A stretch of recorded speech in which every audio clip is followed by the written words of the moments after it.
tā par pārtikas piedevām runājot. Mūsdienās viņas pievieno arvien vairāk, un tā ir diezgan aktuāla tēma, jo daudziem cilvēkiem nav tādas 100% pareizas izpratnes par to visu. Jo ir sintētiski radītas pārtikas piedevas un ir dabīgi izdalītas pārtikas piedevas. No tā tad ir arī atkarīgs, vai viņas būs kaut kādā mērā kaitīgas vai nebūs. Un maizei tiek pievienots diezgan plašs klāsts. Ir dabīgi audzēta maize, rupmaize, bet arī tagad, ja paskatās veikalos, tad ir tādas, kurās jau ir pievienotas vairākas pārtikas piedevas, lai pātrinātu to maizes ražošanas procesu, rūkšanas procesu. Un līdz ar to samazinās tā maizes vērtība. Jo, ja jums ir dabīgi audzēta maizīte, tā kā viņa agrāk tika gatavota, tad tajos 100 gramos vai vienā šķēlē maizes jums tad arī būs visas tās labās lietas. Pievienojot irdinātājus, emulgātors, konservantus un visas pārējās lietas. Pirmkārt, ar atsevišķām piedevām maizīt var uzpūst, lai palielinātos apjoms, līdz ar to jūs apēdat arī samaksājat mazliet par gaisu, ja tā var teikt. Un, tad šī uzturvērtība līdz ar to arī ir mazāka. Tā kā par pārtikas piedevām ir jāskatās, kas konkrēti ir pievienots, kas tā ir pa pārtikas piedevu. Jo, ja tā ir, piemēram, krāsviela no burkāniem izdalīta, tad tur nekas slikts nebūs. Bet, ja tas ir kāds mākslīgi sintezēts garšas pastiprinātājs, tad šādu piedevu jūs noteikti negribēsiet katru dienu uzņemt ar savu maizi. Pārtikas piedevas ir aptuveni 25, ja nemaldos, apakšgrupas, kur tad arī tiek izdalīti irdinātāji, emulgātori, garšas uzlabotāji, konservanti, antioksidanti un tā tālāk. Kopumā es saku, man liekas, aptuveni 25. Bet jā, viņas iedalās mākslīgās un mākslīgi sintezētās un dabīgi izdalītās pārtikas piedevās.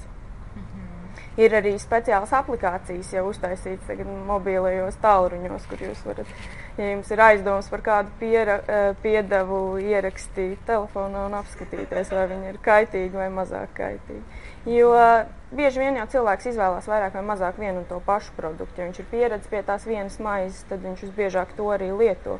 Un tad es parasti iesaku paskatīties, kas tad tai maizē ir iekšā.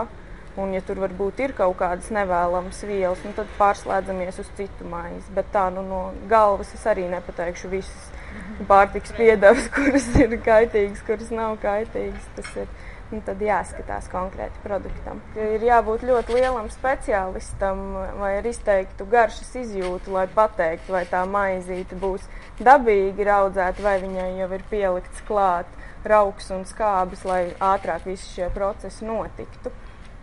Bet tie, kas ir ēduši noteikti vecās mammas ceptu maizi laukos krāsnī, tie sajutīs atšķirību starp tādu maizīti un veikalā nopirktu piedevām piebāstu maizi. Tā kā tās garšas nianses, viņi, protams, ar pārtikas piedevām var uztaisīt atkal ļoti labu struktūru, citam, kam patīk, ka viņa ir tāda pufīgāka vai netik cieta, netik mīksta. Tur ir vieglāk variēt ar to konsistenci un garšu nekā dabīgi taisītai maizē. Tur kāda viņa ir, tāda viņa ir, bet lietojot dažādas piedevas, jūs varat panākt dažādus rezultātus. Par raugu, ja godīgi, man nav bijuši daudz cilvēku, kas ļoti satrauktos par rauga bīstamību, bet tad, kad jūs man par šo tēmu uzjautājāt, tad es, protams, atradu arī cilvēkus, kas teica, jā, nē, rauga, nē, kur nu. Viens iemesls, kāpēc raugs varētu nepatikt, ir cilvēkiem, kuriem ir problēmas ar gramošanu, jo lielos apjomos viņš var ietekmēt normālu gramošanu un radīt diskomforta sajūtu.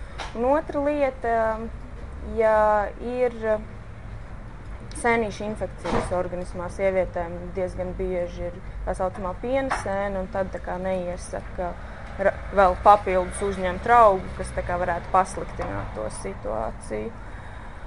Un arī nieru slimniekiem, podagras slimniekiem raugu produktus īpaši neiesaka purīnvielu satura dēļ, jo tas var tā kā pasliktināt viņu situāciju.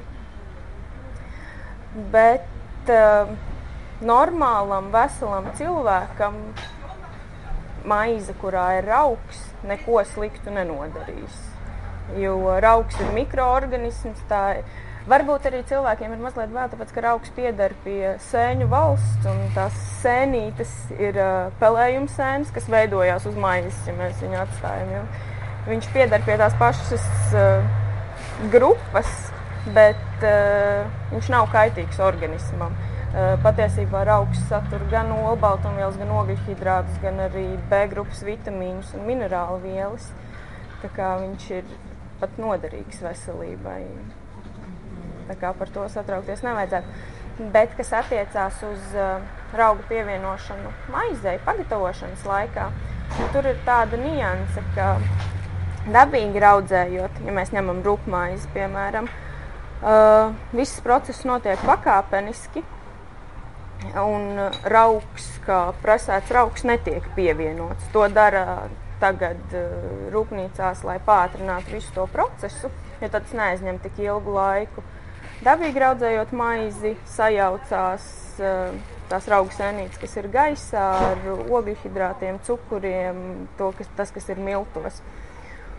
Un šajā rūkšanas procesā daļēji tiek neutralizēti maizē esošie fitāti, rodās arī enzīmi un skābes, kas atvieglo pēc tam maizes sagremošanu, samazināts ir arī glikēmiskais indeks, jo šis ilgais maizes gatavošanas posms, viņš pienskābe sadala daļu ogļhidrātus, proti ogļhidrāti pārvēršās par pienskābi, un glikēmiskais indeks tiek maizītai samazināts, viņa ir labāk uzturā tiem, kam ir problēmas ar cukurvielu maiņu, un arī visi gremošanas procesi notiek vienkāršāk, jo tur rodās enzīmi, skābes, un nav tā, kad pieliek ātri raugu klāt, viss uzrūkst krāsnī iekšā un gatavs. Tā kā šis ilgais pagatavošanas laiks tam ir savi plusi. Cilvēkiem ir jābūt izglītotiem attiecībā uz e-vielām, jo viņas visas nav sliktas.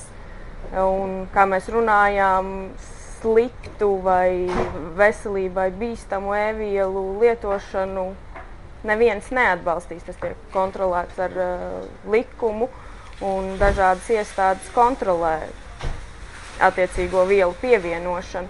Līdz ar to baidīties no visām e-vielām nevajag. Un, ja kāda piedeva rada bažas vai neusticību, tad vajag konsultēties ar speciālistu un noskaidrot, vai tad tas jums ir kaitīgs vai nav kaitīgs. Es ieteiktu pirmām kārtām, ja ir viss kārtībā ar gremošanu, nav nekādi traucējumi, izvēlēties rupmaizi, kas ir dabīgi raudzēta, bez piedevām un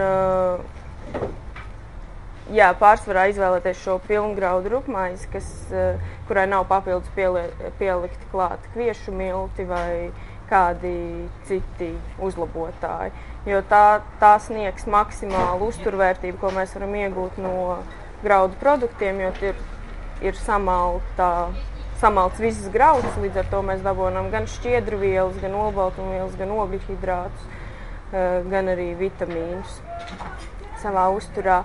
Un no baltmaize nav slikta, tā kā dažiem liekas, ka baltmaize ir baltā nāve, bet tur tad atkal ir jāskatās, kas viņai ir pievienots klāt. Vasarā noteikti labāk maizi ir pat turēt ledusskapī. Ja ir vieta, tad noteikti vēsumā maize ilgāk uzglabāsies svaiga. Un, ja ir dabīgi pagatavota rupmaize, tad viņa jums pat mēnesi var stāvēt vēsumā un viņai nekas nenotiks. Un ir jāsako līdzi vienai būtiskai lietai, ja jūs pērkat sagrieztu maizi, viņām gan bieži vien pievieno antioksidantus klāt tādēļ, lai neveidojās šis pelējums, bet sagrieztai maizītei vieglāk veidosies pelējums sēnītes, kas gan vairs nav labās sēnītes, un tās šādu maizi uzturā nevajadzētu lietot. Arī pirms vēl jūs viņu redzat, kad maizē ir derīguma termiņš uzrakstīts, citiem liekas, ka to maizi te jau vēl vai nogriezīs nost to baltumiņu, kas ir apkārt. Šādu maizi uzturā vairs nedrīkst lietot, jo tur veidojās aflatoksīni, kas ir saistīti ar ievērojumu vēža riska palielināšanos, un šādu maizi uzturā nedrīkst lietot. Par maizes enerģētisko vērtību runājot, viņa, protams, ļoti krasi atšķirās rupmaizei un baltmaizei. Pirmkārt, rupmaizes šķēle būs daudzreiz smagāka, un baltmaizes šķēle būs daudzreiz vieglāka. Bet baltmaizē ir šie baltie kviešu milti, kur ir noņemts viss graudapvalks nost, un jums ir pliks ogļhidrāts, ja tā var teikt, bez visiem tiem vitamīniem un šķiedrvielām, kas ir rupmaizē. Līdz ar to salīdzināt tīri kaloriju ziņā šīs maizes es negribētu, jo loģiski, ka rupmaizē šīs kalorijas būs vairāk, bet viņā būs arī lielāka uzturvērtība, jo mums ir nepieciešami visi tie vitamīni un minerālu vielas, lai notiktu normāli organismu procesi. Baltmaizē to ir ļoti maz. Tā kā baltmaizes drīzāk liktu kā svētku reizēs vai, es nezinu, bērnam, kuram, ja mātei liekas, ka bērns neko citu neēd, tad viņam es varbūt dodu baltmaizi. Bet cilvēkam, kurš vēlās sakārtot savu vielmaiņu, uzlabot ķermeņa masu, neskatoties uz to, ka ir vairāk kalorijas, es ieteiktu uzturā lietot rupmaizi. Es domāju, ka viņiem ir jāuzraksta visas tās sastāvdaļas, jo ir cilvēki, kas ir alerģiski pret atsevišķām sastāvdaļām. Un nedod Dievs, kādam radīsies kāda pretreakcija pret to maizi, un ražotājs nebūs kaut ko norādījis. Un tad viņam problēmas būs lielākas nekā godīgi norādīt visu to, kas ir tās maizītes sastāvā. Tāpēc es domāju, ka reti kurš riskē un kaut ko šausmīgi neveselīgu vai kaitīgu liek klāt tādēļ, lai viņam sanāktu lētāks produkts. Cilvēkiem vajadzētu izpētīt tos produktus, kurus viņi ikdienā lieto regulāri, apskatīties, kas ir to produktu sastāvā. Ja tur ir kaut kādas E-vielas, noskaidrot, kas tās ir par piedevām, vai tas ir, kā mēs pirmīt runājām, vai tā būtu soda, vai tā ir citronskābe, kas neko sliktu organismam nenodarīs, vai tā jau ir kāda viela, kura jau ir šaubīgāka un cilvēkam var izraisīt kādus blakus efektus.